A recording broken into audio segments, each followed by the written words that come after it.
nieto que llegó a saludar al abuelito. 24 horas. El radio de alguien.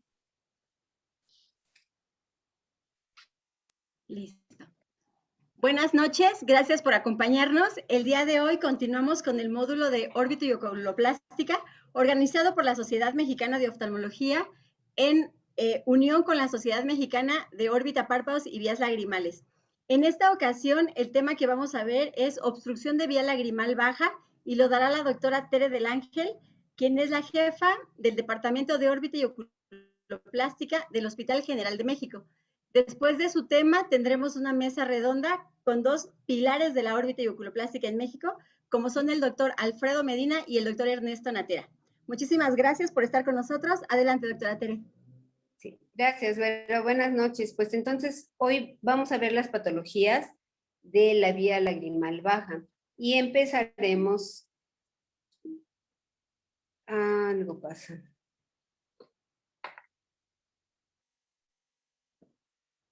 Empezaremos con la dacroestenosis congénita. Hay que recordar, como ya habíamos revisado en el tema de anatomía, que la vía lagrimal se forma de una banda de ectodermo que se mete en el mesodermo y que se va canalizando durante la edad gestacional. Esta banda de células epiteliales se van reabsorbiendo de la parte superior a la parte inferior. Esto empieza más o menos entre el 8º y 9º mes, y al nacimiento, pues el 85% de los pacientes ya tiene canalizada la vía lagrimal. Esto quiere decir que un 15% no. De este 15%, al 6º mes ya está canalizado el 60% de los bebés, y al año, un mes, ya está canalizado el 95% de los casos. Esta patología es unilateral y generalmente, y cuando es bilateral puede ser asimétrica. Por algún motivo, ya vi. Hay que recordar que puede haber variedades anatómicas en cuanto a la desembocadura del conducto nasolagrimal. Esta es la forma más habitual, pero puede no corresponder la parte ósea con la parte membranosa, entonces eso nos puede dar también obstrucción. El cuadro clínico de la dacroestenosis congénita va a ser principalmente de epífora, y puede haber secreción mucoide o purulenta, así como hiperemia de la conjuntiva y de la piel, de la lágrima que está escurriendo todo el tiempo, así como aglutinación de las pestañas. Al revisar estos niños en donde ya sospechamos que tenga este diagnóstico por la clínica anterior, tenemos que revisar lo primero que existan o no puntos lagrimales, porque podemos tener una agenesia de puntos lagrimales y darnos un cuadro muy parecido. Y después ver la permeabilidad de esta vía lagrimal. Platicábamos ayer que con una prueba de desaparición de la fluoresceína, en que le ponemos fluoresceína y lo dejamos 5 minutos, y tendría que desaparecer, porque se va por la vía de excreción normal, en 5 minutos. También debemos comprimir el área del saco lagrimal para ver si hay reflujo de algún tipo de material, ya sea moco o pus. Si a mí me llega un paciente antes de los 4 meses de edad, ¿qué le voy a hacer si ya diagnostiqué que tiene una dacroestenosis? Pues le voy a hacer una compresión del saco en el consultorio, y después lo voy a mandar con aseo, únicamente con agua, compresión del saco muy semejante a la que yo le hago 2 veces al día por los papás, y cita mensual. Entonces, ¿cómo voy a hacer la compresión del saco? Esta maniobra se llama de Krigler, en este caso lo está dando el doctor Leopoldo Murillo, y vean que se apoyan los dedos en la carita de la parte contraria al lado obstruido, y se comprime con la yema del dedo a nivel del canto interno. No hay nada que se rompa, y la compresión debe ser de manera que se blanquee todo alrededor. Esta compresión es para aumentar la presión hidrostática de la lagrimita que quedó en esta zona y que empuje hacia abajo. Esta maniobra puede ser incluso terapéutica en el momento de la cirugía. Si me llega este niño, que ya lo vi desde antes de los 4 meses, si me llega hasta el 5.º mes, que lo estuve viendo mes con mes y no se ha destapado, entonces es cuando decido hacer el primer sondeo y lo puedo hacer con anestesia tópica o con sedación. ¿Cómo voy a hacer este sondeo? Estoy teniendo un poco de problema en correrlas. Ese sondeo lo voy a hacer de la siguiente manera. Jamás dilato porque las ondas que utilizo, la primera que meto es de 4 ceros, entonces es muy delgadita, no necesito dilatar. Paso al tope y después sondeo. A veces se siente un tope aquí y el que siempre se siente es el inferior de la válvula de Hasner. Y después cambio la sonda a una de mayor calibre. En general es la misma sonda, pero del otro lado, que es 3 ceros, llegó al tope. Bueno, hay que hacerlo suave. Llego al tope y después hacia abajo y hago un movimiento de arriba hacia abajo en 3 ocasiones. Puedo hacerlo en un punto lagrimal, puedo hacerlo en los 2 puntos lagrimales. Si lo tengo bajo anestesia local o enzimática, le digo yo, lo hago solo por un punto. Entonces utilizo la 4 ceros, la cambio por 3 ceros, puede ser el punto superior, inferior, y después lo voy a manejar con esteroide tópico por 5 días. Pero le tengo que decir al papá, a los familiares, a los papás, que el paciente va a estar posiblemente exactamente igual, casi una semana.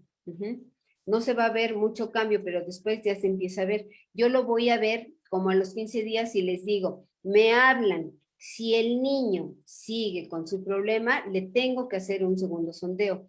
Los tips de este sondeo es hacerlo muy suave. Y a veces se siente, a veces, casi nunca, el primer tope, que es la válvula de Rosenmüller, y después esa siempre se siente un topecito en la parte inferior que corresponde seguramente a la válvula de Hasner y a las celulitas que hayan que ya quedado ahí. Eso que la subo y la bajo, le cambio la sonda. Si por algún motivo siento que pasa en forma irregular o está rozando con hueso o me sangró, es que estoy haciendo falsa vía. Entonces, les digo, con anestesia local, alguien me detiene la cabeza, si es con local, y de esa manera se puede. Por eso lo hago los 5 meses, porque más grande ya no se puede hacer con anestesia local.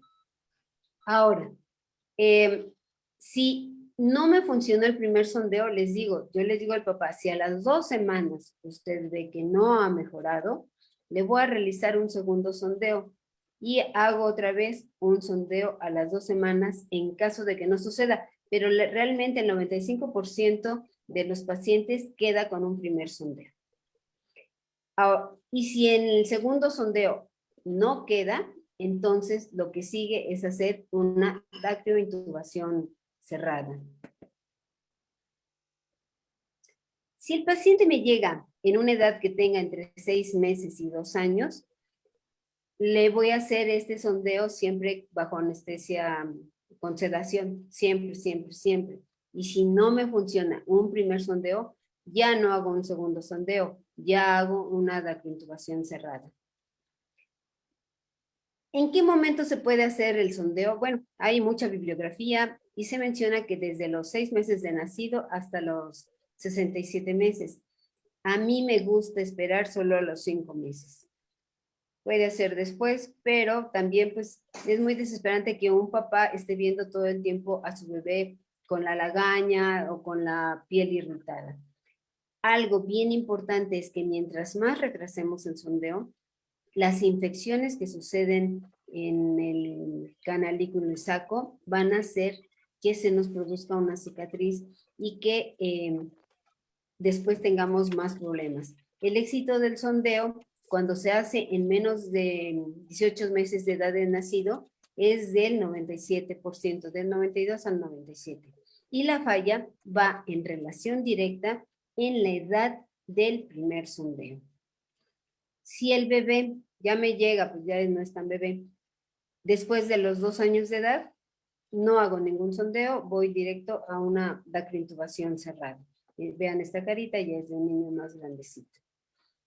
Ahora, Esta dacrointubación cerrada, ¿cuándo la voy a hacer? Ya dije, cuando me falló un segundo sondeo en un niño de menos de 2 años. Cuando me llega un niño de más de 2 años, ya no le hago sondeo y hago una intubación, siempre y cuando no tenga un saco retenedor, porque no voy a tener buen resultado, y lo van a necesitar apenas el 1 a 2.5% de los niños con dacroestenosis congénita. Y otra vez, el pronóstico va a depender del tiempo en que se haga y de los tratamientos que se le hayan hecho antes. La dacrointubación cerrada, ¿cómo va a funcionar? Aumentando la luz de la vía lagrimal, rompiendo los obstáculos que tenemos en esa vía lagrimal, en este caso las células, las cicatrices, lo que haya. Poniendo un tubo de silicón para prevenir adherencias de la mucosa, que lo vamos a dejar por un tiempo determinado. Yo lo dejo 6 meses. Entonces, ¿cuál es el objetivo de la dacrointubación? Disminuir o eliminar la epífora que es secundaria a una obstrucción. Eso es importante. ¿Cómo lo voy a hacer? Pues hay diferentes materiales para hacer la dacrointubación cerrada. La que más se hace es bicanalicular con la sonda de Crawford. Esta es la sonda de Crawford que tiene unas guías y un tubo de Silastic, que es el que va a quedar dentro. Pero puede ser con la nunchaku. Es importante que tenga guías justamente para ayudarnos a romper ese obstáculo que pudiera existir, que son leves en estos casos. O incluso sería mejor monocanalicular con el Mastercam. Pero normalmente usamos la Crawford. Entonces ya les dije que puede ser bi o monocanalicular. Esta es la más frecuente, la bicanalicular, y el asa que queda entre los párpados es muy bien tolerada. La monocanalicular tiene el inconveniente que se puede perder por tallado, por lo que sea, y a veces puede rozar un poquito más. El tiempo de permanencia, otra vez seguimos con ese dilema, ¿no? ¿Cuánto tiempo? Se dice que entre 2 y 22 meses, hace poco nos dijeron que 5 semanas, yo lo dejo en 6 meses. Conocí a una paciente que tenía 10 años con su tubo y no tenía absolutamente ningún problema. Entonces, aunque sea un adulto, es una dacrointubación con Crawford, y en los niños todavía es más fácil. Vean, llegó al tope de óseo, la paso por el conducto nasolagrimal, la recupero en la fosa nasal. Hay que recordar algo muy importante: ¿dónde está el cornet? Está en la parte más externa. Y vean cómo está colocada la sonda canalada, casi vertical, no está dirigida así. Eso vamos a ver que es súper importante. Nunca pueden dirigirla así porque desemboca en el meato inferior, abajo del cornete inferior. Entonces la recupero. Es tiempo real y ahorita voy a hacer el punto contralateral. ¿Por cuál empiezo? Por el punto que sea, por el que les acomode, el que quieran, el que les guste. Entonces, la voy a recuperar. ¿Qué ventaja tienen los autoestables? Que no tienes que hacer esto. ¿Esto qué puede ocasionarnos? Si no tocamos a la primera nuestra guía metálica, podemos estar lastimando la mucosa de la nariz. Entonces ya la recupero. Y en este momento ya quito las guías y hago un nudo en la fosa nasal. ¿Dónde el nudo? Más o menos a este nivel. ¿Para qué? Para que el nudo no me quede saliendo ahí como moquito y que le esté molestando al paciente, que quede más o menos a este nivel. Tampoco les tiro tanto, porque si el nudo me queda justo en la desembocadura del conducto nasolagrimal, pues me lo va a tapar. En vez de ayudarme, va a alterarme. ¿Qué puedo usar también? Mastercam. Aquí es en una sección de vía lagrimal, pero se puede hacer en una dacroestenosis congénita. Aquí también es tiempo real, por eso hay algún poquito de que nos podemos tardar, ¿no? Pero vean, tiene su guía y aquí está el tubo de silicón con su cabezal. Lo coloco en la parte vertical, ahí lo detengo con una pinza, en este caso lo hice con un hisopo, y ya después saco la guía.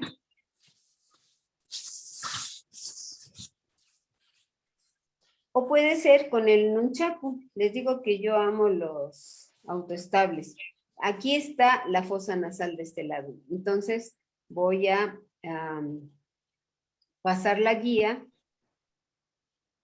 por la parte horizontal y luego la parte hacia el conducto nasolagrimal. En la parte inferior de estos autoestables tienen como una flechita, entonces no se regresan. Y ahí lo detengo, puede ser un hisopo, puede ser una pincita, y saco la guía. Y ahora meto la otra parte. Espero que se vea claro. Igual la paso. Y la tengo ahí. Y nos va a quedar el asa intervertebral como si fuera un Crawford.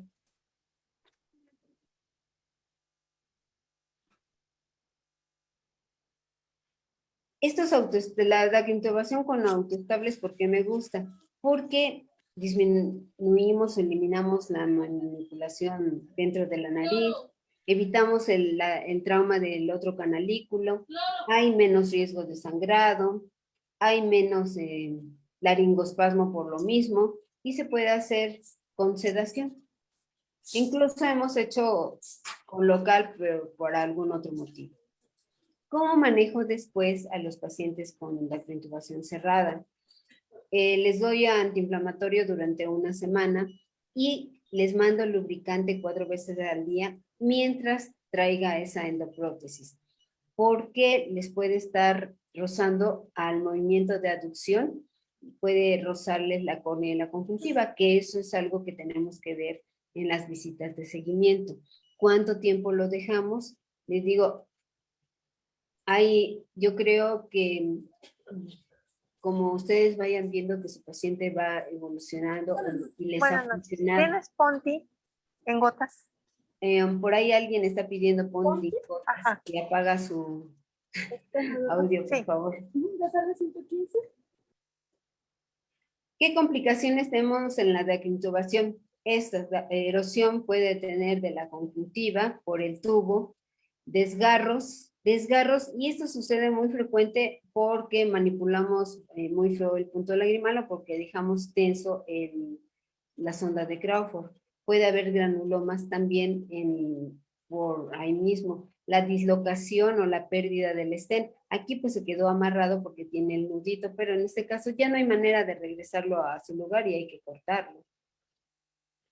La migración también, ayer comentaban que se puede ir de esos tubos por la vía lagrimal si hicieron una dilatación muy grande y el cabezal cabe dentro de esa dilatación. Esto debe ser muy grande.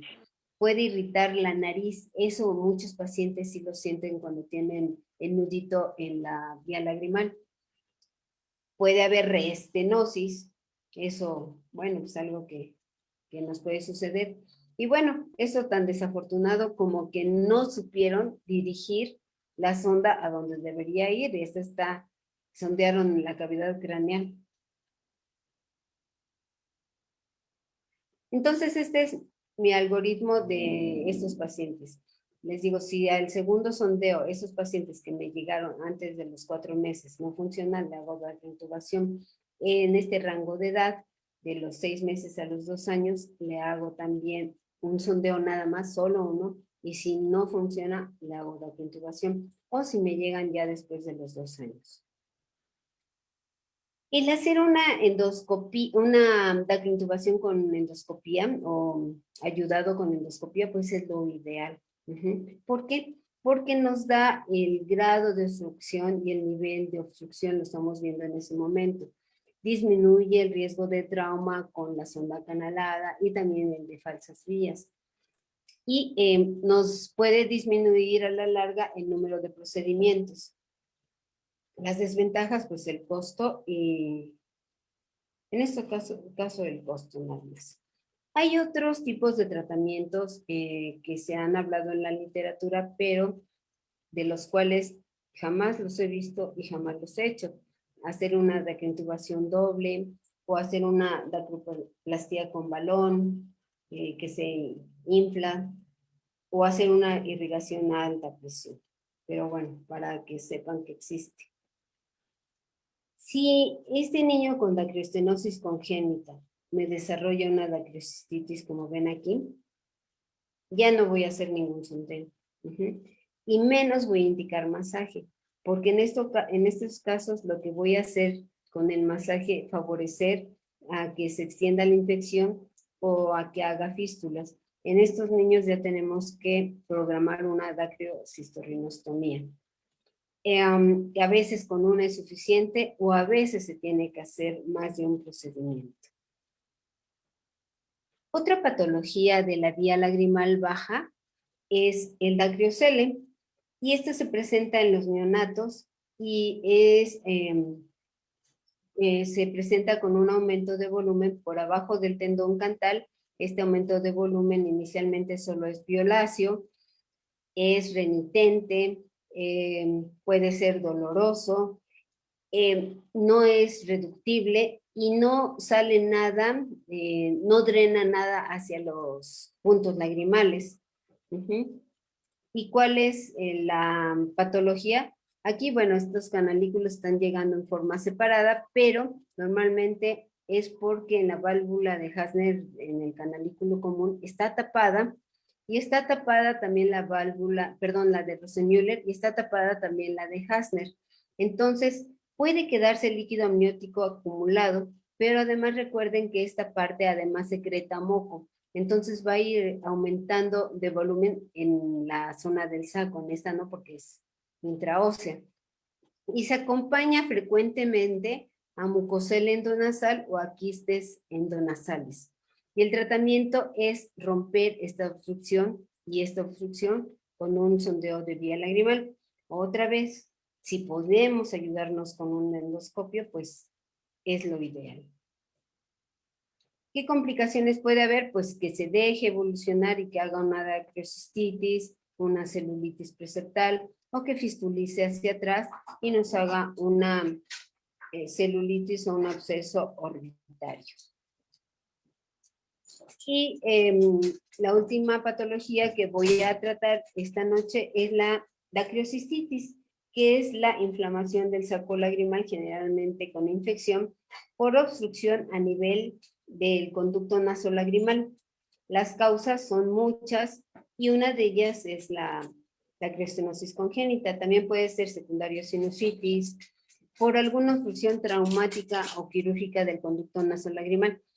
Seguramente a ustedes les ha tocado mucho ver aquellos pacientes en donde les ponen mallas plásticos maxilofaciales y le extienden hasta acá y le tapan el conducto nasolagrimal y les generan la dacriocistitis. O también hay cirugías de oncología que hacen la incisión aquí infraciliar y se extienden ahí por el surco nasoyugal, y entonces también puede haber problemas. O cualquier otro traumatismo en donde nos tape el conducto nasolagrimal.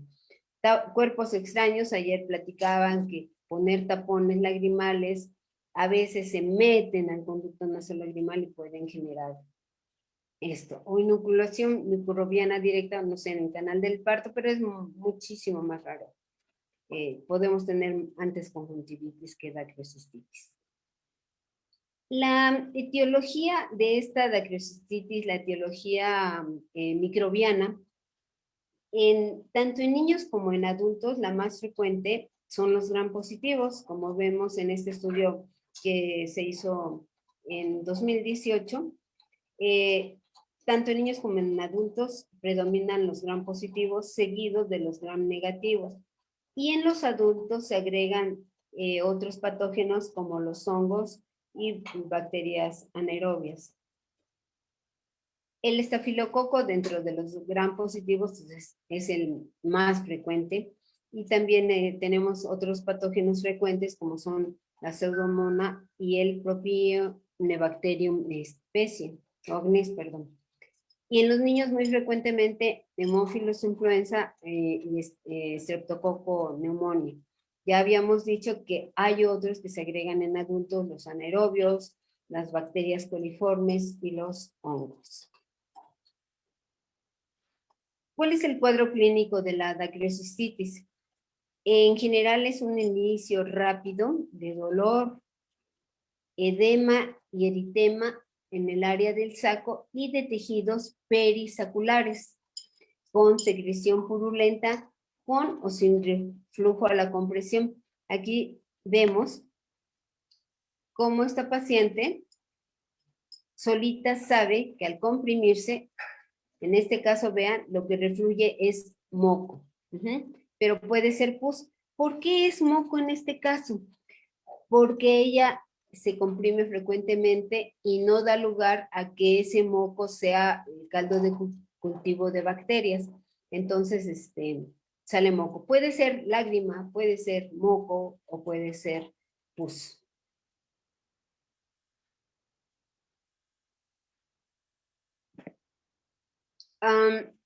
Otros signos sistémicos o síntomas sistémicos que tenemos es la fiebre y la irritabilidad, sobre todo en los bebés.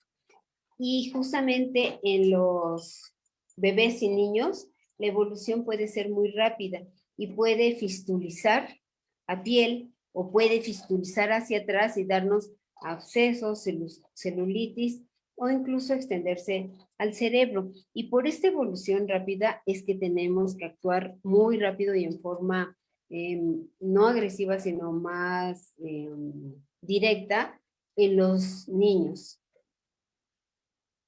En el laboratorio y gabinete que vamos a encontrar casi siempre leucocitosis, porque si dijimos que las bacterias es la patología más frecuente, pues entonces nos va a dar leucocitosis.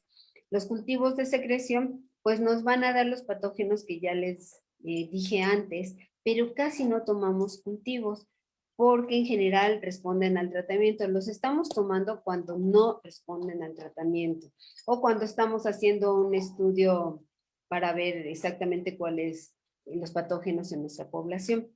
Y cuando vamos a solicitar cultivos de sangre o punción lumbar, cuando tenemos signos de sepsis. La tomografía tampoco es que la estemos pidiendo en todos los pacientes. Lo vamos a pedir dependiendo del antecedente de la patología de cada paciente. Entonces, en los postraumáticos, ¿por qué? Porque si el paciente nos dice que tuvo el antecedente de un trauma y desde entonces tiene eso, pues tenemos que ver desde antes cómo están esos huesos de la cara para ver qué vamos a ofrecerle o si de todos modos vamos a hacer la dactio, ver qué nos vamos a encontrar y no que no sean sorpresas. También lo vamos a solicitar en cuadros severos o cuando ya tenemos datos de celulitis orbitaria para ver qué grado tenemos de esta celulitis o en sospecha de sinusitis. Aquí vean cómo está el saco dilatado y el aumento de volumen de los tejidos perisaculares. Otra vez el saco y el conducto nasolagrimal que se ve pues ocupado con un material diferente. En este caso, esta paciente tiene varios diagnósticos. Es la paciente que se comprime ella sola el saco. Tiene una herida aquí y tiene un diagnóstico histopatológico de displasia fibrosa, pero además nos dice que le hicieron una biopsia y que tiene una, ¿cómo se llama? El invertido, papiloma nasal invertido. Papiloma nasal invertido. Entonces aquí vemos el saco y aquí ya vemos modificaciones por la cirugía, pero esto seguramente es restos de papiloma nasal invertido. Entonces, esto hizo que se nos tapara el saco. Generalmente pues está en la vía lagrimal, pero nos generó una dactiocistitis. Entonces ya les dije que debemos dar antibióticos inmediatamente, sobre todo si son niños, y a los niños los tenemos que hospitalizar y darle tratamiento intravenoso. Siempre medicamentos de amplio espectro. ¿Y por cuánto tiempo? Hasta por 2 semanas. ¿Qué antibióticos sistémicos IB vamos a usar? La cefuroxima es excelente, o alguno de estos podemos utilizarlos también. Y combinados con clinda o con metronidazol para tener cubiertos todos los patógenos, sospechando principalmente en microbios, ¿verdad? Y en vía oral usamos bien frecuentemente también la cefuroxima CAM, ciprofloxacino, eso lo damos mucho en adultos, pero en niños podemos usar cefuroxima o amoxicilina con clavulanato. Independientemente del tratamiento médico, estos pacientes realmente van a tener recurrencias porque no va a hacer que el desinflamarlo o quitarle la infección en general no nos quita la obstrucción. Entonces vamos a terminar operándolo. ¿Y qué vamos a hacer? ¿Qué tratamientos quirúrgicos tenemos posibles? Bueno, tenemos una incisión con drenaje del saco, una dacriosistorrinostomía, esto siempre y cuando tengamos un saco más o menos normal, y puede ser con o sin fistulectomía, dependiendo si ya fistulizó hacia piel. Y la dacriocistectomía en caso de que el saco esté exageradamente grande o que nos haya fallado una dacriosistorrinostomía anterior. En cuanto a la incisión y drenaje, ¿para qué lo vamos a hacer?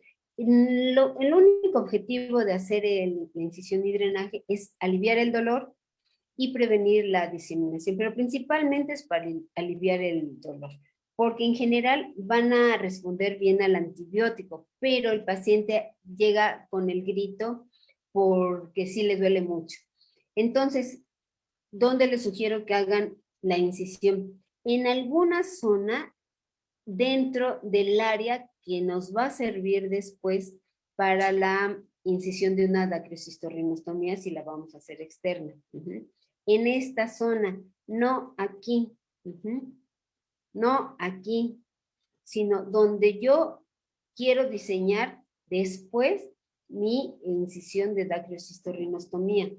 Y yo sugiero que solo sea con una jeringa con aguja de grueso calibre y no con una hoja de bisturí. Entonces, con una aguja puedo incluso ir, si ya se hizo una conejera por acá, y drenar. Hay otros tratamientos. Ayer platicaban que si en una dacriocistitis se hace sondeo, pues ¿qué creen? Que la literatura dice que sí, pero la experiencia dice que no, o por lo menos la mía. Me ha tocado ver pacientes que ya llegaron, que ya le hicieron sondeo, y les preguntas, antes usted tenía esta zona elevada, una bolita, se oprimía, y sí, con cuadros de dacriocistitis, y les hicieron sondeo, y pues no funcionó. Entonces, les digo, aunque la literatura llega a decir que sí, la experiencia, ahorita vemos en la mesa, a ver si alguien piensa como yo, es que no. Y en dacrioplastia con balón, ya les dije, nunca la he usado ni la he visto. ¿Cuál es el fin de la dacriosistorrinostomía? Derivar el flujo que debería ser normal, es que no sé si se ve en mi cursor, debería ser normal por aquí, derivarlo a una zona en que drene más fácilmente hacia la cavidad nasal. Y hay muchas técnicas para esto. Existe la dacriosistorrinostomía externa, prácticamente en todos, vean aquí está la comunicación directa porque esta está tapada, y prácticamente en todos vamos a poner un tubo de silástica. Entonces les digo, existe la dacriosistorrinostomía externa y la endoscópica, y puede ser la externa con colgajos y sin colgajos, también la endoscópica. Y de los colgajos son de mucosa, de saco con mucosa nasal, y pueden ser anterior y posterior, solo anterior, anterior suspendido orbicular o periósteo, o muchas otras variaciones de manejo de los colgajos. Pero esta es una realidad, que todas tienen un éxito quirúrgico semejante y por lo tanto un fallo semejante. Aquí vemos una dactio externa, donde vean una incisión vertical, porque ahorita vamos a ver unos tips. Hay gente que la hace curva, pero eso nos va a hacer una cicatriz epicantoide. Recuerden que las cicatrices curvas hacen que sus extremos se encuentren. Entonces aquí voy a disecar hasta periósteo, o sea, hago una incisión y con la tijera llego periósteo, desperiostizo, ¿hasta dónde? Arriba llego, pues entre esta zona y esta a la mitad, y a la parte inferior voy a llegar hasta la cresta lagrimal posterior. Aquí metí una sonda y estoy viendo cómo el saco se está viendo dónde está el saco, pues. Eso nada más es para mostrarlo, no es que se haga. Y se hace el tallado de un colgajo en la mucosa del saco anterior. Ajá. Aquí vean cómo se talló un colgajo bastante amplio y bonito de esa mucosa. Ahora lo voy a proteger con esta garrita, lo mando para allá porque ahora estoy haciendo la osteotomía. Antes de hacer la osteotomía, le quité las gasas que tenía con vasoconstrictor. ¿Por qué la quité? Porque quiero que la mucosa nasal se me rechace, pues, y no romperla con la osteotomía. Y ahora vamos a tallar un colgajo de mucosa nasal, también anterior, de base anterior. Y ahorita ahí se alcanza a ver un colgajo bastante amplio de la mucosa. En este momento es cuando vamos a poner nuestro tubo de Silastic. Ahí se ve la guía y pues la vamos a recuperar en la nariz. Es muy fácil esto, metiendo la sonda canalada por la nariz y recuperando los tubos, ¿no? Ya que pasé los tubos, es cuando voy a unir las dos mucosas. Les digo que hay muchas técnicas. La convencional o actual es hacer solo 2 colgajos anteriores y suturarlos. Estos colgajos con material absorbible, yo solo les doy 2 puntos de Vicryl 5 ceros.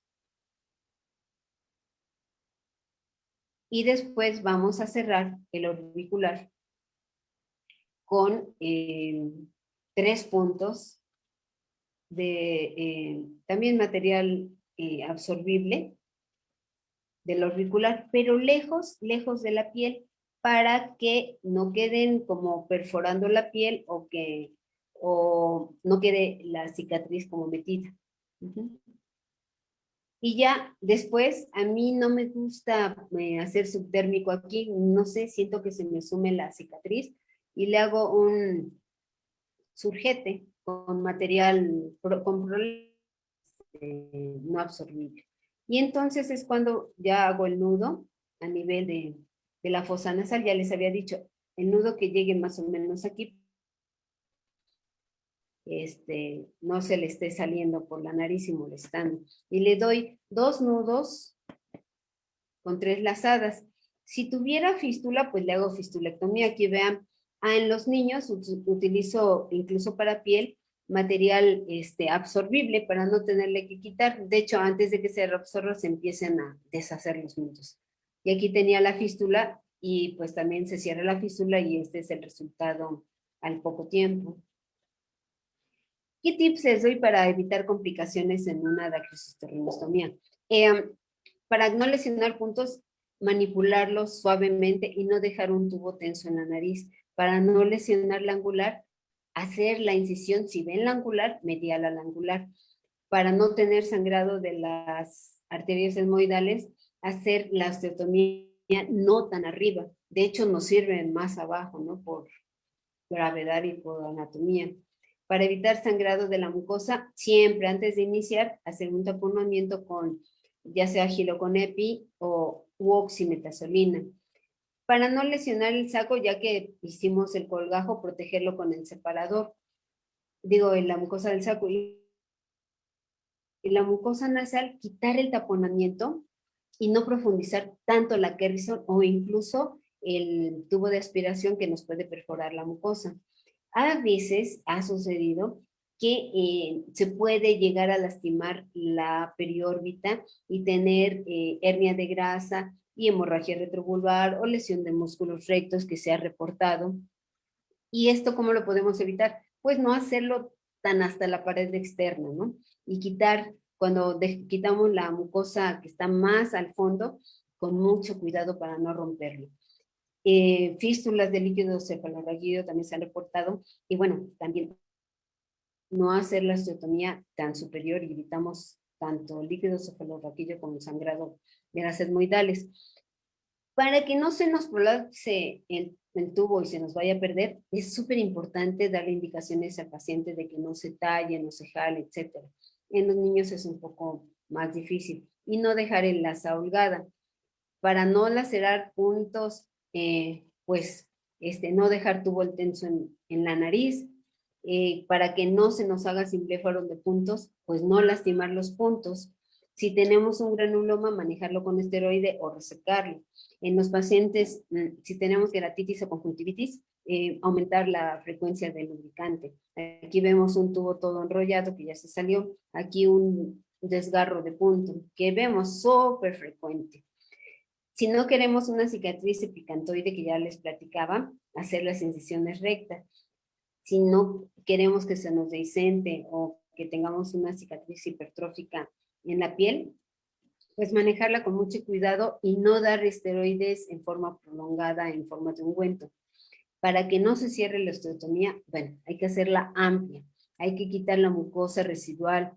A veces poníamos, yo ya no pongo mitomicina, hay que dar lubricante nasal, el tubo, otra vez el tubo, ¿cuánto tiempo? Pues yo todavía lo dejo 6 meses. Para evitar sinequias en la mucosa, pues, esterimar o cualquiera de esas marcas. Y para evitar epífora, pues todo, absolutamente todo lo anterior. ¿Cómo manejo a un paciente operado de dacrocistostomía? Pues le mando lubricante 4 veces al día mínimo, y si desepiteliza, pues le aumento la frecuencia. Lubricante nasal en ocasiones, 3 veces por un tiempo. Nunca movilizo el tubo yo, pero hay gente que lo moviliza. Y lo reviso al mes, a la semana, al mes, a los 3 y a los 6 meses. El pronóstico es reservado y el éxito va a depender en general del tiempo de seguimiento. A poco tiempo de seguimiento, los éxitos son muy grandes. Hay que prevenir todas las complicaciones. La externa es la más realizada por su visualización, porque es muy rápida. Y bueno, porque deja una cicatriz, pero pues tal vez a veces ya ni se nota con el tiempo. Ahora, aquí les voy a presentar una técnica de endoscópica del doctor Devoto. A ver si se oye el audio. Se realiza la incisión de la mucosa, se levanta un colgajo, se expone el hueso que será retirado con un completo de la pinza de Harrison, está especialmente diseñada para tomar ahí están quitando el hueso de la pared ósea en la misma zona que nosotros lo quitamos por la otra vía. el saco lagrimal. En un momento se observa el saco, la fibra óptica por dentro, y una vez retirado todos los fragmentos de hueso, se procede a la apertura completa del saco. Ahí tiene una fibra óptica y se ve el saco. De la fibra óptica, tallándose los colgajos posteriores. La cirugía tiene una realización sumamente rápida, ya que toda el área quirúrgica. Hay gente que quita los colgajos y hay gente que los marsupializa. Y después le pone su tubo de silástico.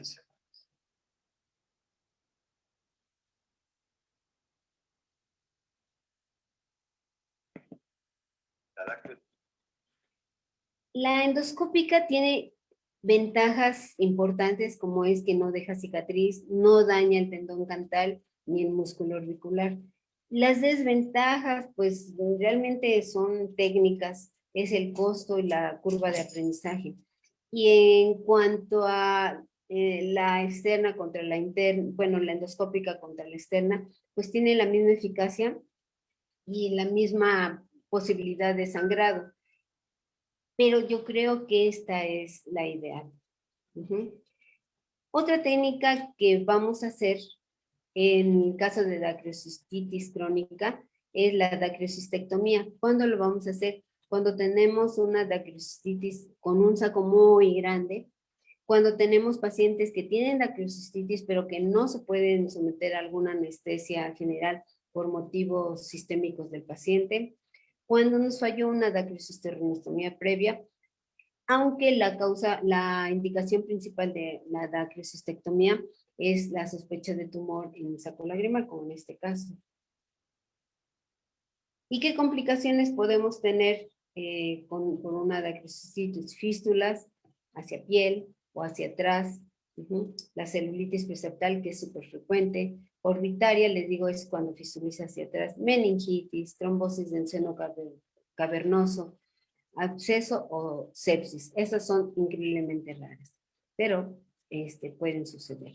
Y bueno, con esto cubrimos las 3 patologías más frecuentes de la vía baja lagrimal. Gracias.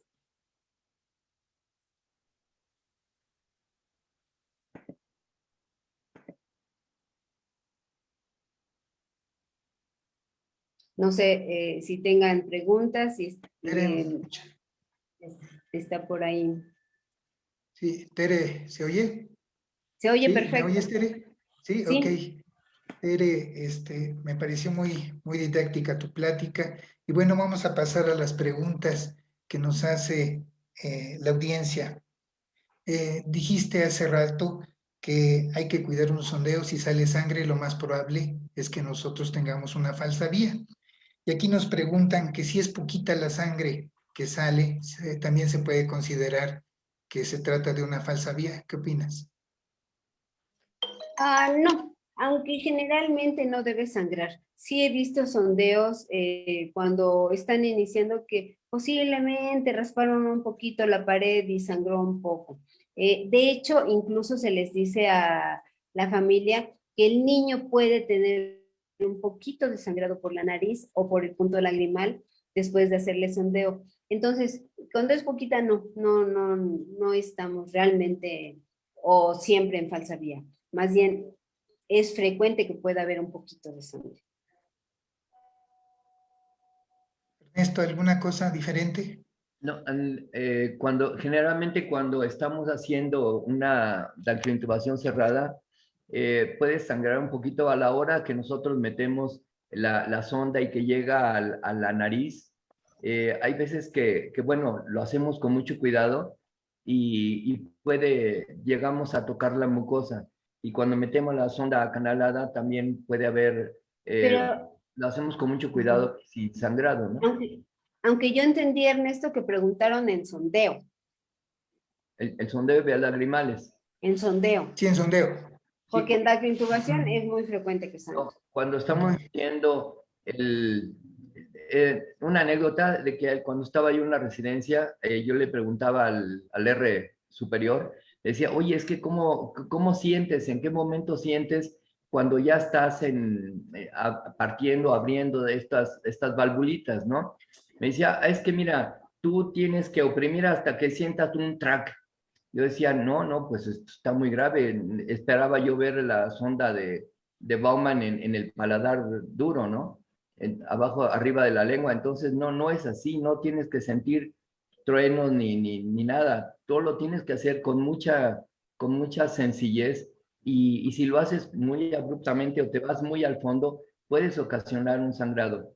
Generalmente, hay veces que cuando hago ese sondeo, meto la sonda canalada y trato de tocar a ver en qué posición está saliendo, porque ahí es cuando te das cuenta que la sonda de Baumann sale o muy pegada a la nariz o muy pegada al cornete, entonces no te das cuenta lo que puedes esperar de este niño, ¿no? O generalmente que los sondeos son en los niños. Entonces, por eso meto la sonda canalada y me doy cuenta, estoy viendo ahí, jugando sin lastimar, dónde va a salir. Por eso digo que hay veces que se puede tocar un poquito la mucosa y puede sangrar, ¿no?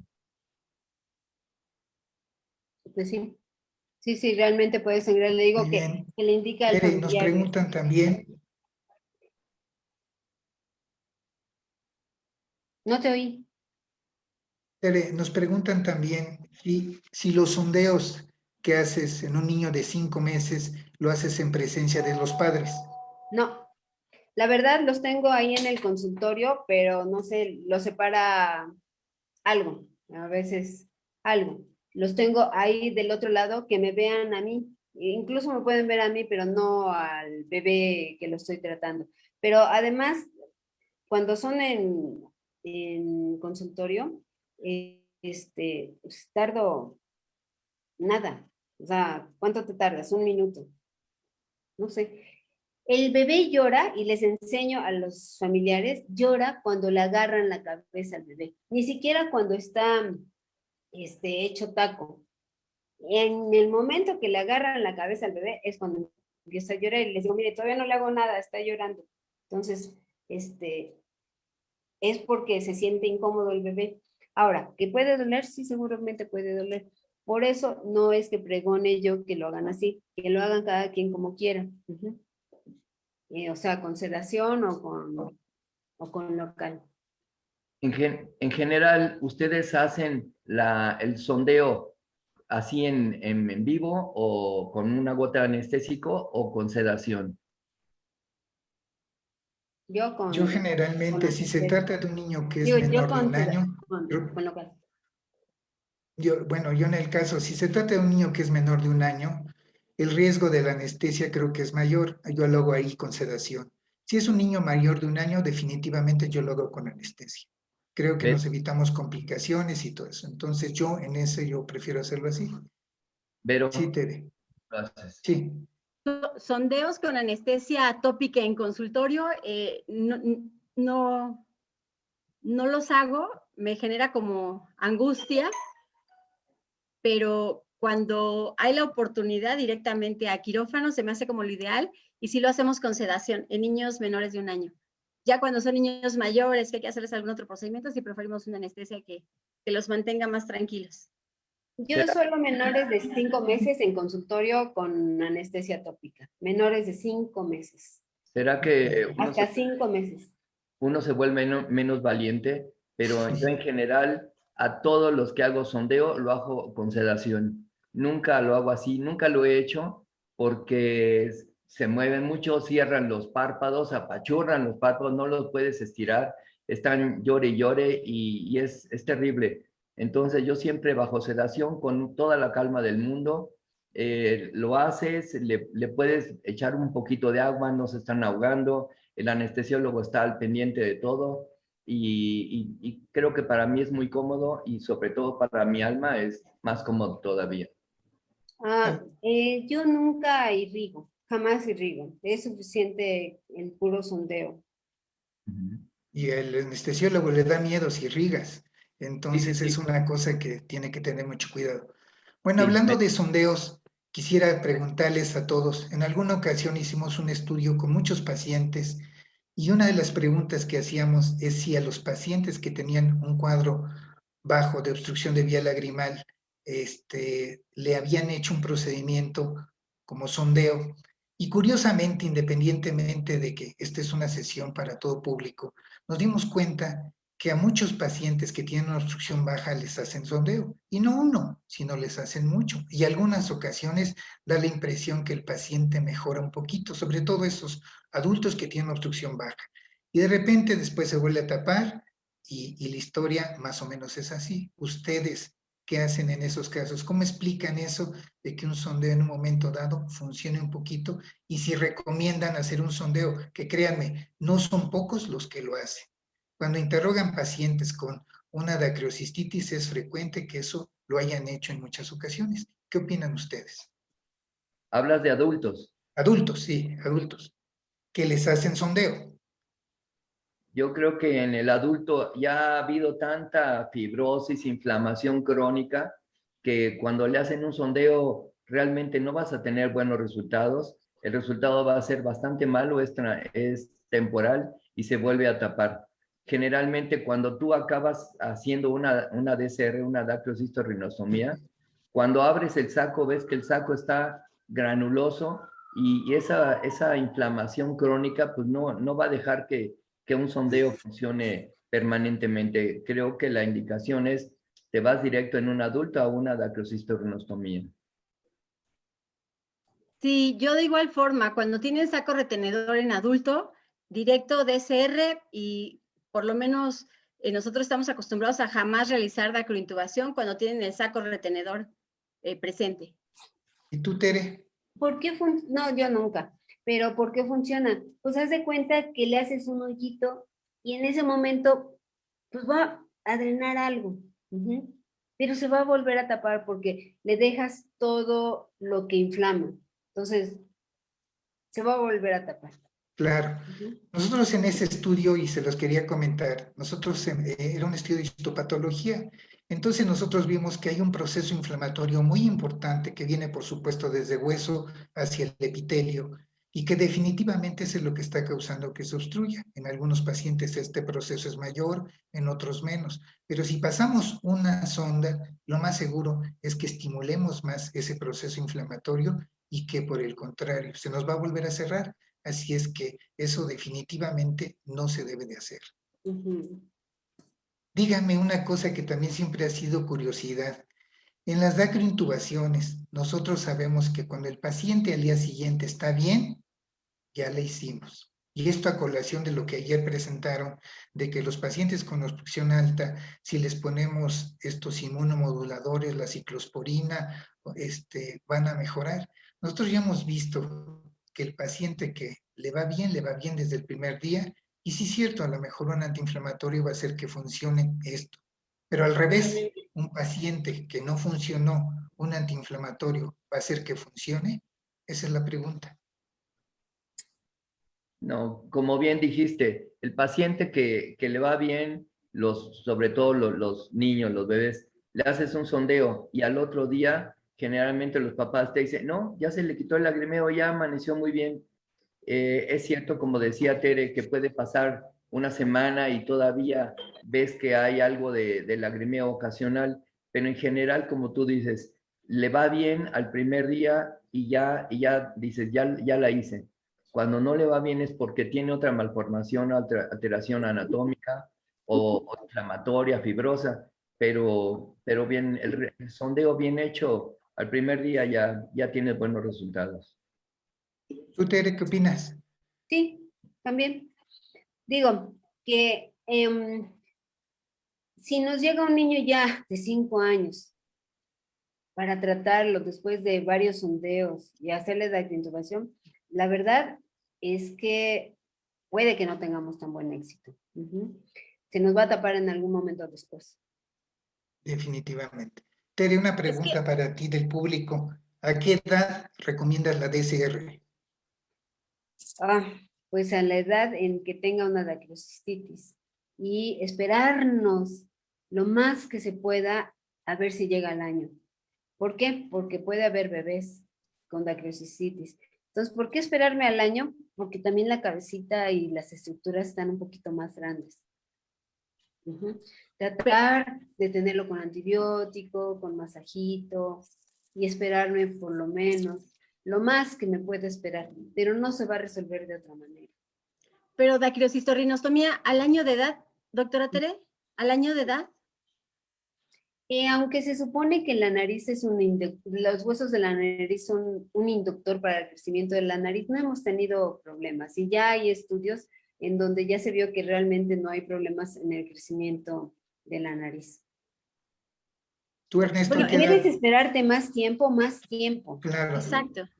Tu paciente Pero más hay chiquito, ¿a veces qué edad lo que has hecho, Ernesto? La edad creo que en niños que lo más joven es 7 años.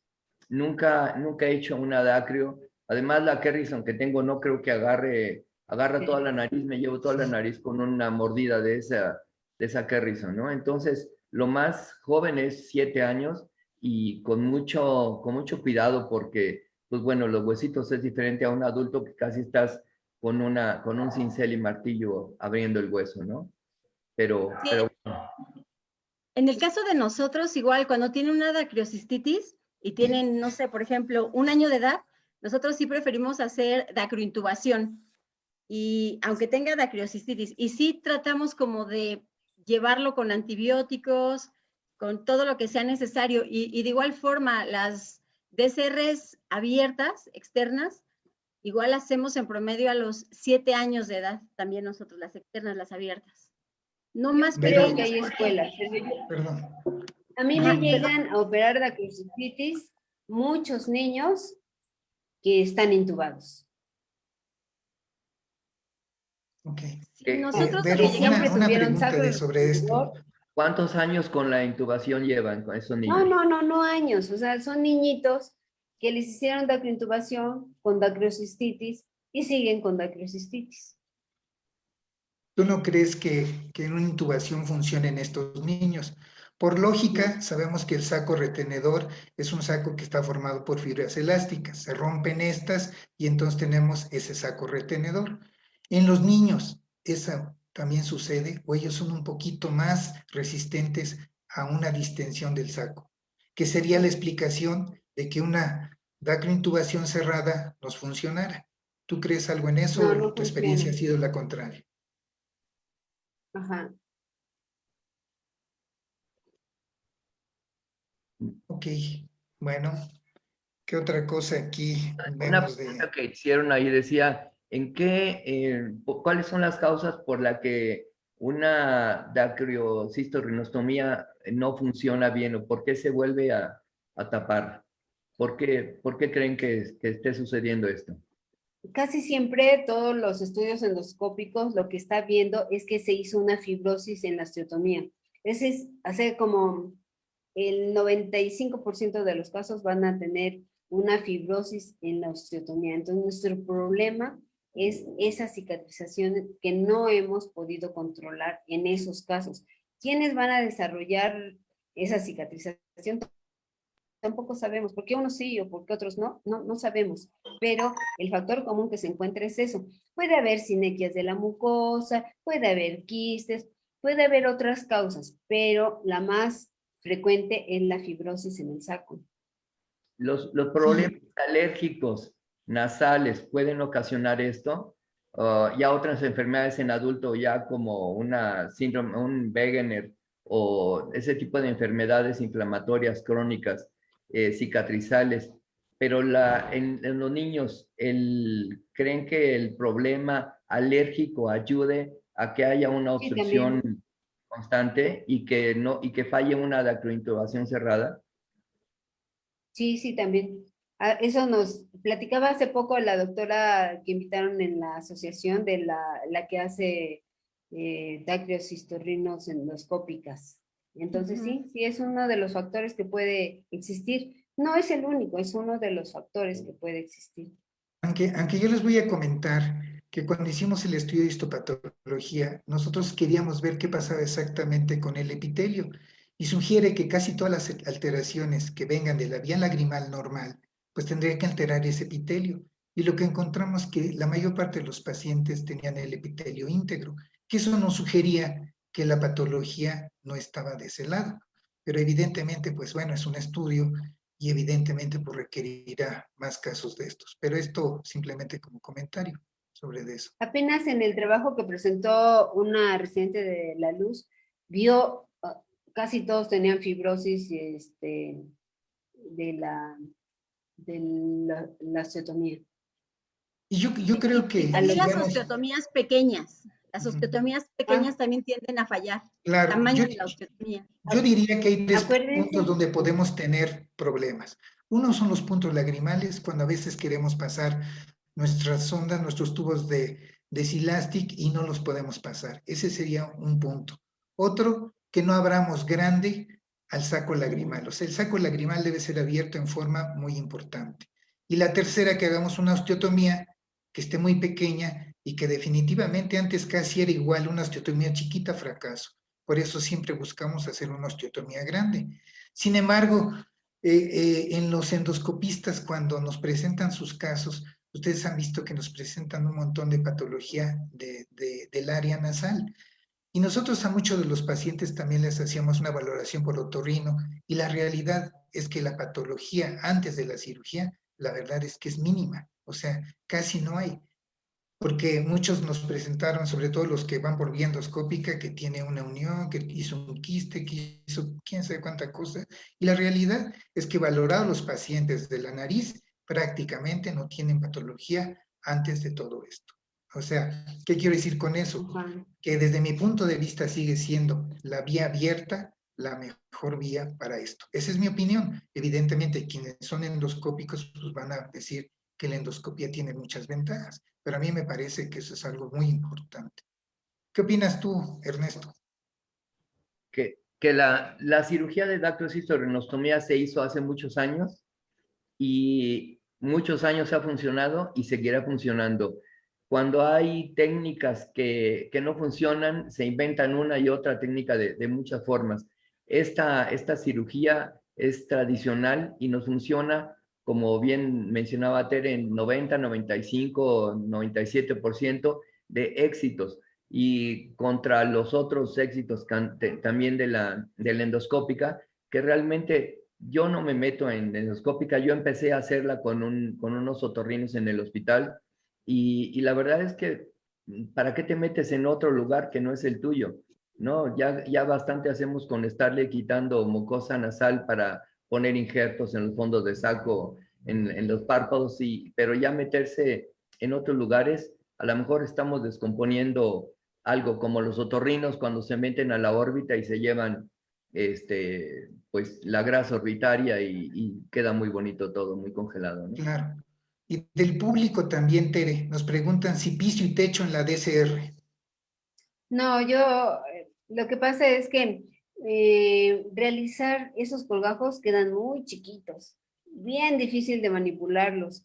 Y de todos modos, se ha visto que con o sea, con el colgajo superior, o sea, techo, piso, sin nada, el resultado es lo mismo. Entonces, por intentar dejar la anatomía lo más parecido a lo que era antes, aunque sabemos que ya no funciona por lo que ya explicaba Alfredo, e idealmente serían techo y piso, pero es bien difícil. Yo solo hago techo y yo creo que todos nosotros solo hacemos techo. Sí, sin duda, sin duda. ¿Tú, Ernesto?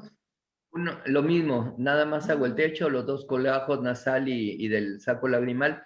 Lo que sí, ya que suturo, anudo estas dos, la mucosa nasal con la del saco, a la hora que voy a irme por el tejido superficial profundo, tejido de los párpados, doy al auricular, luego a donde anudé esos dos, donde hago el techo, y luego al orbicular otra vez, y eso hace que cuando yo cierre todo, el techo se levante y se haga una casita de campaña y ya no se colapse hacia la parte posterior, y eso le da más tiempo de vida a la osteotomía. ¿no? Y la osteotomía generalmente llega un momento en que se vuelve a cerrar. Ha habido estudios donde se ve que está casi cerrado y lo único que queda abierto a veces que es el trayecto donde pasó el tubo de oxígeno. Y entonces... Okay, nos preguntan... Sí, perdón. Sí, Ernesto, perdón.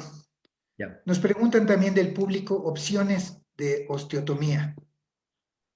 ¿Qué opciones tenemos para hacer la osteotomía?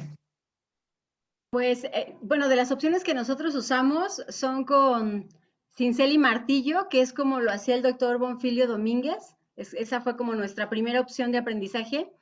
Y la segunda es que con una pinza Kelly nos metemos a fracturar la pared medial y de ahí nos venimos con la Kerrison hasta tener el tamaño y la posición adecuada de la osteotomía. Por lo menos son las únicas que manejamos nosotros en la DCR abierta. ¿Y tú, Ernesto?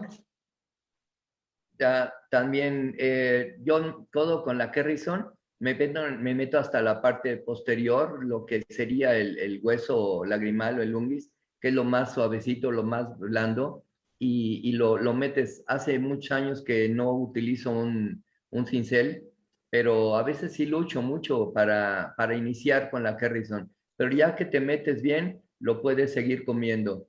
Hay huesos muy duros que de veras parecen de madera, y lo que bien decía Tere, no se metan muy arriba porque se van a complicar la cirugía y en vez de ser una cirugía de 1 hora o algo así, van a estar 4 o 5 horas tratando de cauterizar los vasos etmoidales, y eso es mucho problema, y después lo tienen que dejar internado, vuelven a sangrar, ya alguna vez pasó eso, y es algo muy terrible. Así es que no se vayan tan arriba. Así es. ¿Y tú, A Tere? mí me tocó ver osteotomías incluso con sierra. Eso con sierra y con...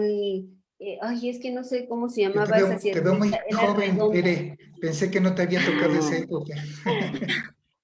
Pero no, nosotros tratamos de hacerla igual con la pura Kerrison.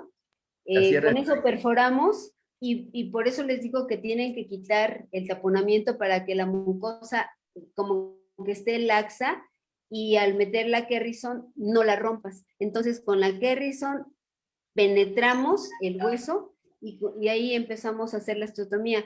Cuando nos topamos con huesos como el que dice Ernesto, así duros, duros, duros, entonces sí con cincel y martillo. Yo tengo un cincel que es así curvito, pero puede ser el recto y te vas hasta abajo para que si rompes la mucosa corresponda con la parte que vas a modelar del colgajo. Entonces hasta abajo le das con cincel y martillo.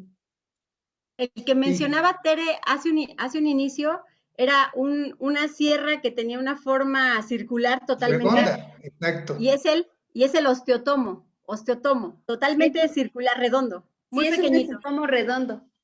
como de 1 centímetro Sí, de sí. diámetro. Así era, en esa salía el época. huesito bien bonito. Exacto, pero era una sierra que le llamábamos de striker en esa época. Es cierto, tenía filo como un anillo No, así a mí alrededor. me tocó ver eso y me tocó ver dedos cortados. Bueno, no que se No cayera lo el dedo, dudo. pero sí dedos cortados del ayudante, del cirujano. Y Yo lo no lo hice. cierto de todo esto es que nos pasábamos casi invariablemente. Hasta la Entonces mucosa, no había sí. otra forma de hacerlo y ni modo lo hacíamos así. Y cuando estamos en el pueblito nos invitan a hacer una cirugía y de repente nos dicen que es DIT y resulta que tiene saco retenedor. Ahí cómo lo harían. Vamos a pensar que no tenemos más que, bueno, no tenemos Kerrison. ¿Cómo lo harían? No, pues yo no lo opero, yo llevo todo mi equipo a donde voy. Al pueblo que vaya, llevo mi equipo. Claro. ¿Tú, Ernesto? igual, ya les digo que tengo una Kerrison que a lo mejor ya muerde menos que yo, pero tienes que llevar tu equipo para donde sea. Es más, dentro de la misma ciudad yo llevo mi instrumental porque no sé lo que voy a encontrar en otro hospital, ¿no? Pero es... Hay otra forma de hacer la osteotomía con las fresas de odontólogo, que también nos tocó También. verla. Con las fresitas de odontólogo y haces así algún huesito, alguna perforación en el hueso y de ahí empiezas después ya con la Kerrison.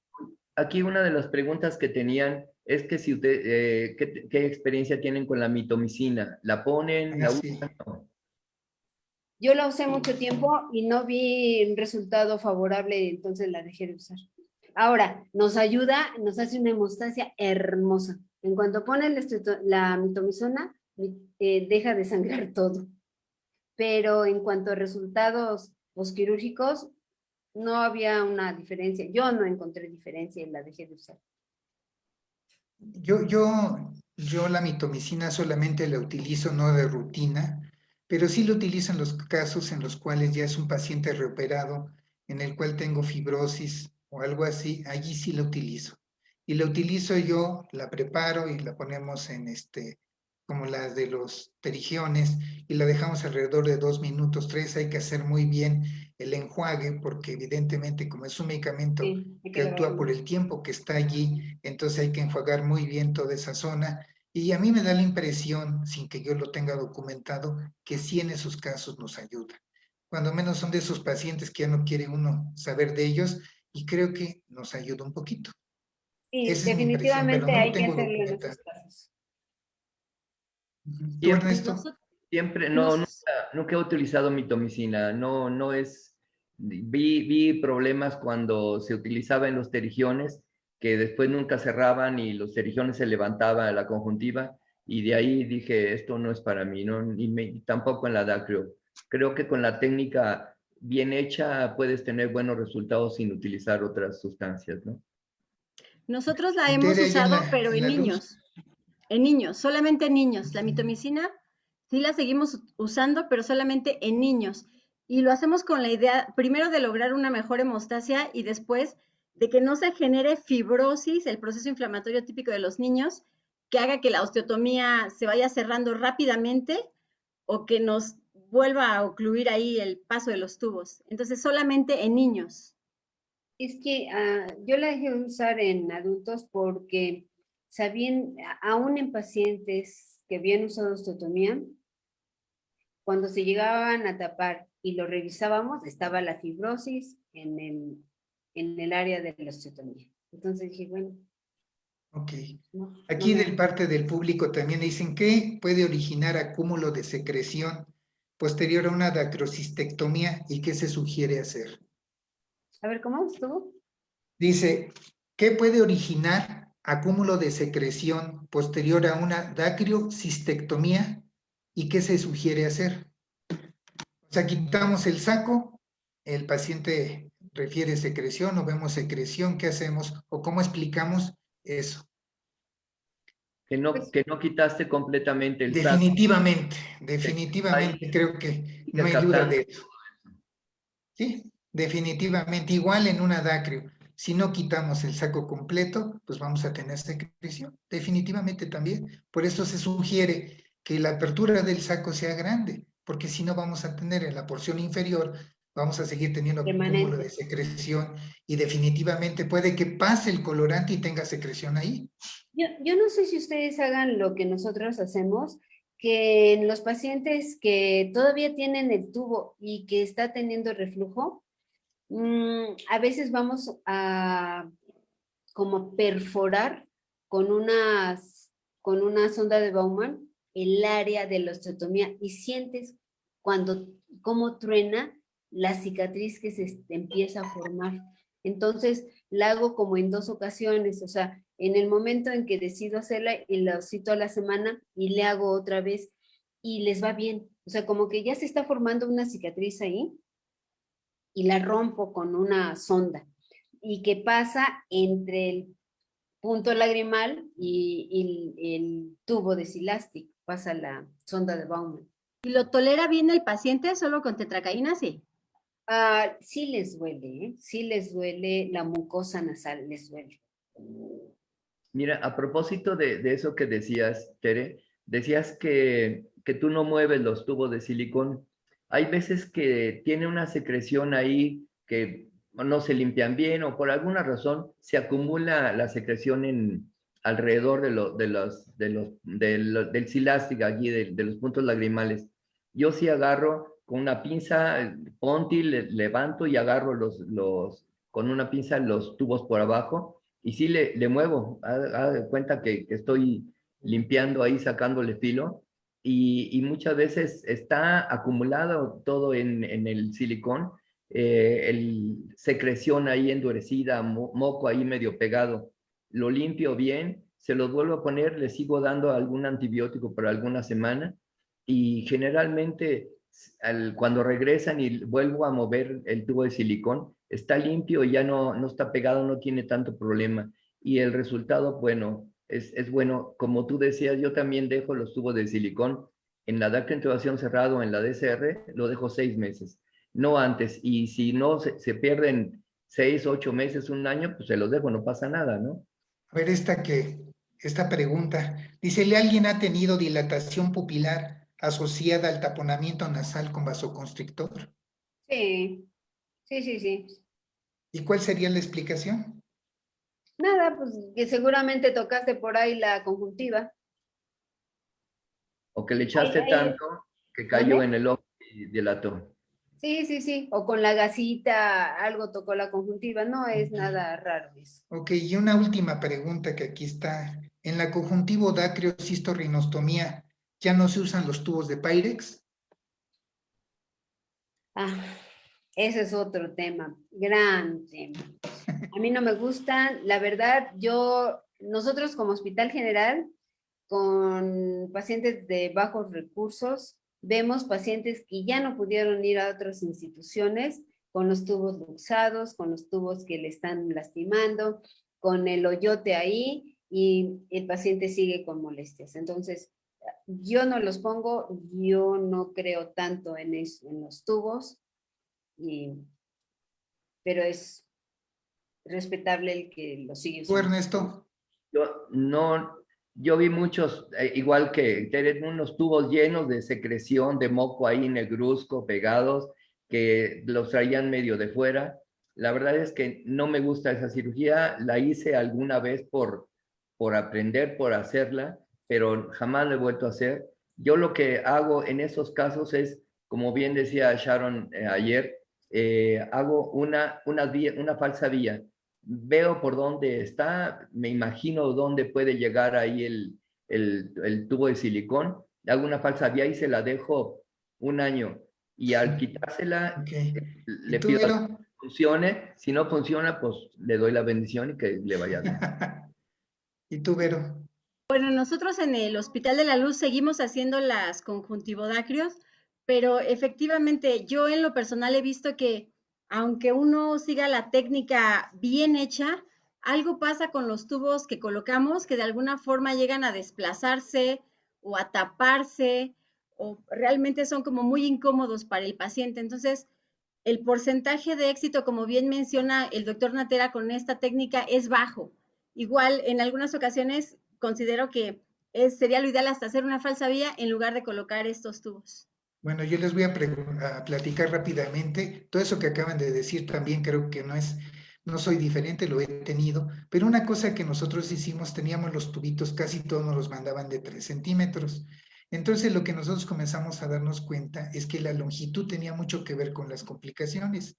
Entonces lo que terminamos haciendo con una de esas piedras para afilar, le sacábamos el tamaño ideal que nosotros necesitábamos.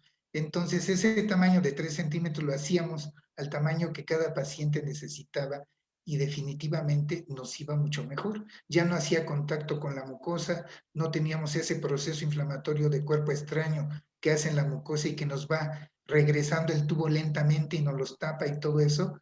Entonces tuvimos éxito haciéndolo con esos tubos, pero con esa piedra para afilar que se utiliza y lo va uno mellando al tamaño que no obstruya, que no contacte a ninguna estructura de la nariz y créanme que les va mucho mejor, porque son pacientes que difícilmente podemos ofrecerles otra opción.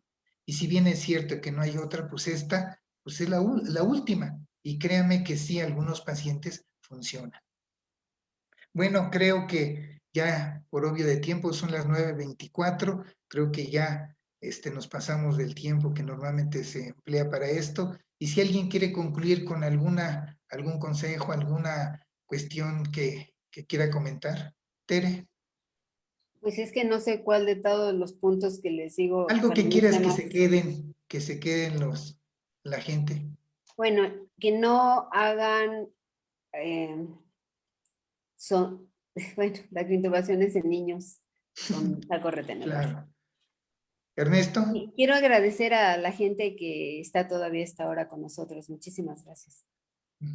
Ernesto, Hablando acerca de cuando tienen una dacrocistitis y una bola ahí sobre el saco lagrimal que está, sí, que está doloroso, hiperémico, que está lleno de pus. Yo sí lo que sí agarro es una hoja de bisturí número 11 y la picas, no te vas hasta el hueso, lo picas, lo exprimes y le das tratamiento y es mejor hacer esa entrada que no va a fistulizar a esperar que haga una fístula, ¿no? Entonces sí, de inicio le pico cuando es necesario, ¿no? Y eso, pues bueno, mejora el cuadro agudo, ¿no? Vero, Creo que lo más importante es dejarles el mensaje a todos los médicos que este tipo de pacientes con obstrucción de vía lagrimal, sean niños o sean adultos, finalmente van a requerir un tratamiento quirúrgico y les podemos dejar muchísimos antibióticos vía oral, antiinflamatorios, que sigan con el masaje, que hagan todo lo que quieran, pero finalmente estos pacientes van a terminar en cirugía. Entonces creo que desde la primera consulta que el paciente llega, niño o adulto con saco retenedor, es bien importante explicarles que no tienen que dejar pasar más tiempo porque mientras más cuadros de dacriocistitis tengan niño o adulto, en realidad se complica más porque se pueden formar fístulas, porque vienen las celulitis preceptales, o sea, porque vienen otras cosas. Entonces, tratar de explicarle bien al paciente desde que se tiene el primer contacto con ese saco retenedor de niño o adulto, que lo que vamos a necesitar ahí va a ser una cirugía.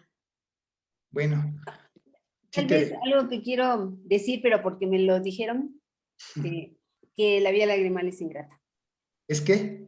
Ingrata. Sí, Yo te voy a decir una cosa y eso es con lo que yo quiero cerrar.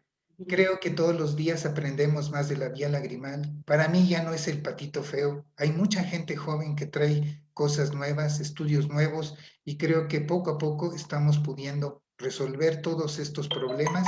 Creo que deben de dejar de pensar que todos son fracaso, que creo que una u otra técnica finalmente solucionamos el problema del paciente y que sí es complejo, pero todos los días entre todos vamos a poder salir adelante de este tipo de patología.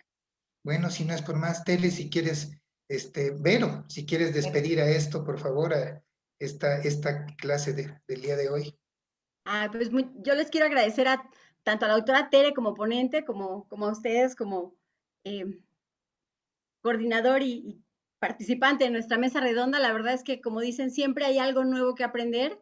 Para eso justo estamos nosotros aquí. Y pues sobre todo agradecer a la gente que nos escucha, ¿no? Que nos permite compartir un poquito de lo que nosotros hacemos. Pues muchísimas gracias y los esperamos mañana en el tema que sigue ya de conjuntiva. Gracias a Hasta todos. luego, buenas noches. Hasta luego. Gracias. Hasta luego.